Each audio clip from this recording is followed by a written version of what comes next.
जय हिंद दोस्तों। रावण ने शूर्पणखा के पति को क्यों मारा?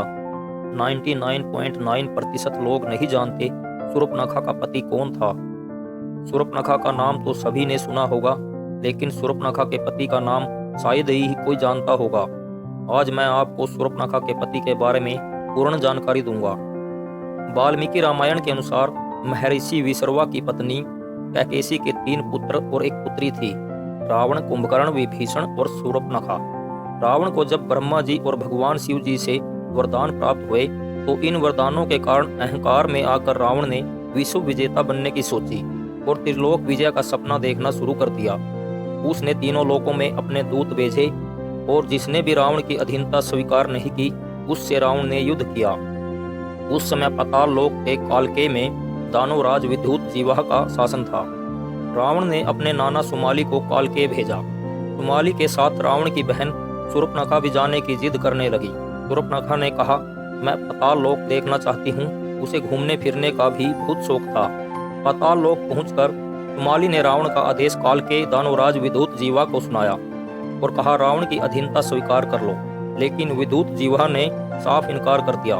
जब विद्युत जीवा का संदेश लेकर सुमाली वापिस लंका आने लगा तो शूर्पणखा ने कहा, मैं कुछ दिन और यहाँ रहना चाहती हूँ और पूरा पाताल लोक देखना चाहती हूँ।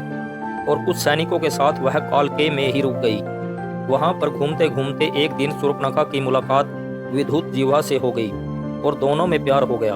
शूर्पणखा को पता था कि रावण कभी भी विद्युत जीवा के साथ उसका विवाह स्वीकार नहीं करेगा, इसलिए रावण को बिना बताए ही शूर्पणखा ने विद्युत जीवा के साथ विवाह कर लिया। इस बात का जब रावण को पता चला तो उसे बहुत क्रोध आया और अपने नाना को बहुत भला बुरा कहा। उसने शूर्पणखा को कालकेय क्यों छोड़ा इस बात पर, और उसने विद्युत जीवा को इसका दंड देने का प्रण लिया।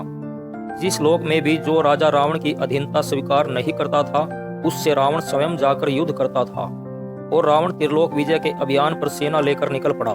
स्वर्ग में यमराज पर विजय प्राप्त करने के बाद वरुण के नगर को खोजते खोजते वह पाताल लोक तक पहुंच गया।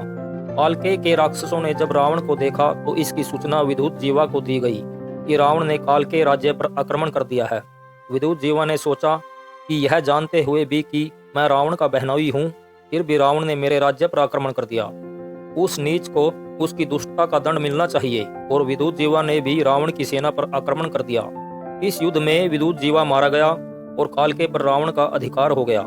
जब विद्युत जीवा की मृत्यु का शूर्पणखा को पता चला तो वह रावण के पास आई और रोते हुए रावण को कोसती हुई भला बुरा कहते हुए बोली कि मेरे केवल नाम के भाई हो तुम, वास्तव में तुम दुष्ट हो और मेरे शत्रु हो।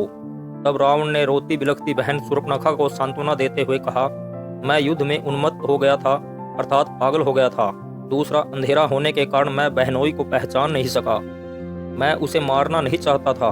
विद्युत जीवा का अंतिम संस्कार करके रावण बहन शूर्पणखा को अपने साथ लंका ले आया, लेकिन लंका में भी शूर्पणखा का रोना धोना जारी रहा और वह रावण को भला बुरा कहती रहती थी।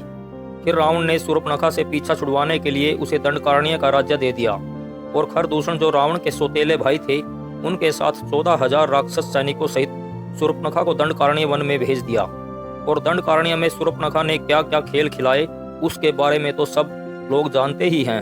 तो दोस्तों, यदि आपको यह जानकारी सही लगी हो तो चैनल को सब्सक्राइब और वीडियो को शेयर करना न भूलें। धन्यवाद।